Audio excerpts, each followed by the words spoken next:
Imagine it's 1958. Across French West Africa, the winds of change are blowing, but for most, independence feels like a distant dream, a slow negotiation. But one nation, Guinea, decided to take a radical, audacious leap into the unknown, a decision that would send shockwaves across the continent and forever change the story of decolonization. This is the story of the defiant no that forged a nation. In 1958, French President Charles de Gaulle offered his African colonies a choice. It was a high-stakes referendum. Vote yes to join a new French community, which meant limited self-rule but continued financial and technical support from France.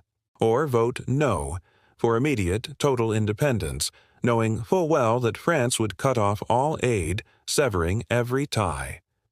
For most colonies, dependent on French support, this was a terrifying prospect. The yes vote seemed like the only logical safe option, but not for Guinea.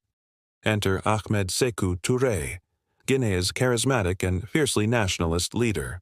He saw the referendum not as an economic calculation, but as a question of dignity and self-respect. For him, the French community was just a new, more subtle form of colonial control. He wanted real freedom, not a gilded cage, and in a speech that would become legendary, he gave voice to a continent's yearning for true sovereignty.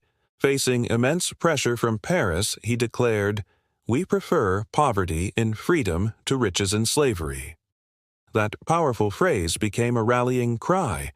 Touré convinced his people that their national soul was priceless and that true independence was worth any sacrifice. On September 28, 1958, the world watched in astonishment as Guinea delivered its verdict. An overwhelming, near-unanimous no.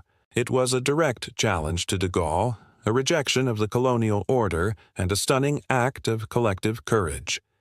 Guinea had chosen freedom, whatever the cost. The reaction from France was as swift as it was brutal. A furious de Gaulle ordered an immediate and vindictive withdrawal. This wasn't just a political departure. It was a deliberate act of sabotage designed to make an example of Guinea. The French administration didn't just leave. They tried to cripple the new nation. They shredded government files, destroyed machinery, ripped phones and even light bulbs from the walls, and removed vital medical supplies. The message was clear and cruel. This is what happens when you defy us. The goal was to ensure Guinea's spectacular collapse, proving that life outside the French orbit was impossible. But Guinea did not collapse. Just days after the vote on October 2, 1958, Guinea proudly declared its independence, becoming the first French West African colony to achieve full sovereignty. The French retaliation caused immense hardship and pushed Guinea into decades of economic isolation, forcing it to seek new allies in the Soviet bloc and China. Yet this moment of defiance cemented Sékou Touré as a hero of the Pan-African movement and inspired freedom fighters across the continent.